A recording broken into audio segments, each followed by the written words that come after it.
Camogie round-up. Cork cement top spot but Clare eliminated despite fightback to draw with Dublin. A roundup of Saturday's action in the Glen Dimplex All-Ireland Senior Camogie Championship. Cork defeat Waterford to seal their spot in the semi-finals. Clare slate fightback to draw with Dublin, not enough for the banner. Cork guaranteed automatic progress to the semi-final of the All-Ireland Senior Camogie Championship by virtue of their hard-fought victory over Waterford at Walsh Park. But it remains all to play for in Group 1 as 4 of the other 5 teams battle it out for the 2 quarter-final berths. Sponsored link. If you'd rule Thailand. This game simulates geopolitical conflicts. Conflict of Nations. Recommended by Waterford remain in second on 6 points and with a healthy score differential, while Tipperary, who struck late to deny Wexford, are level on 5 points.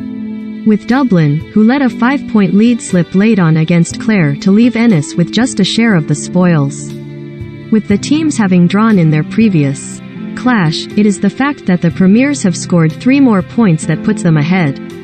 Despite their reverse, Wexford remain in contention too, while Clare will consider what might have been as they cannot now make it to the last 6 after 2 draws and 2 narrow defeats. The Clare-Dublin tie at Cusack Park ended in a welter of excitement as the home team stormed back from a 5-point deficit after Leah Butler's 56th minute score to snatch a 1-9 to 1-9 draw. Clare Hayer plundered a goal from the very next attack and Eimir Kelly reduced the margin to the minimum right on the hour. Exchanges were fraught thereafter, but it was Clare who found the key score, Lorna McNamara slotting a free in the 5th minute of injury time to bring the sides level.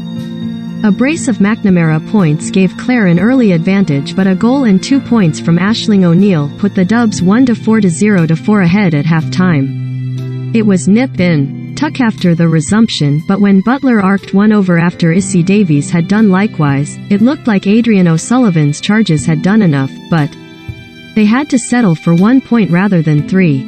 Cork were given a real test by Waterford before chiseling out a 0-16-0-10 triumph at Walsh Park. The Days girls were a constant nuisance that their neighbours could never shake off, and it was a sense of relief to Rebel followers when the final whistle sounded.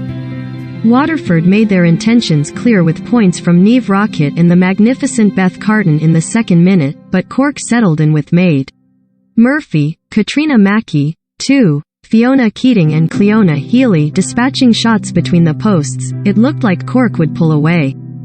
That wasn't to be, however, as Carton landed 2 more points, though Waterford were fortunate when Chloe Sigerson missed an injury time penalty and it was 0-6-0-4 at the change of ends. The outstanding Mackey and Laura Hayes doubled the margin, and though Sarah Lacey and Carton kept the Swearsiders in contention, it was Matthew Twomey's crew that just had a little more gas in the legs in the closing stages. Amy O'Connor, Healy and Hayes raising white flags late on, and captain Amy Lee saving Carton's 70th minute penalty. Grace O'Brien floated over a delightful point in injury time to snatch a 0-15-1-11 victory for Tipperary over Wexford at Belfield and keep their aspirations of advancing to the last 6 alive.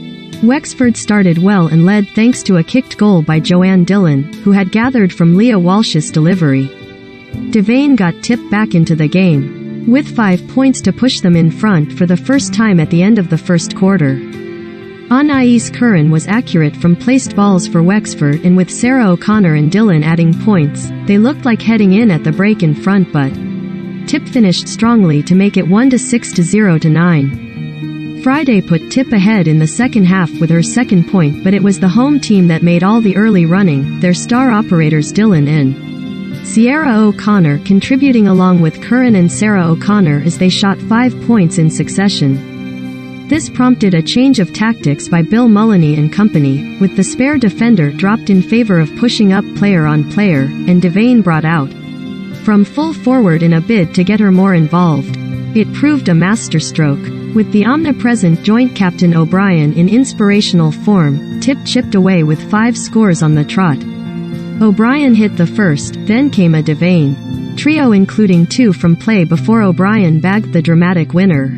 That means it's all to play for on July 2nd, with Tipperary travelling to Páirc Uí Rinn to take on Cork, Waterford going to Clare and Wexford playing host to Dublin.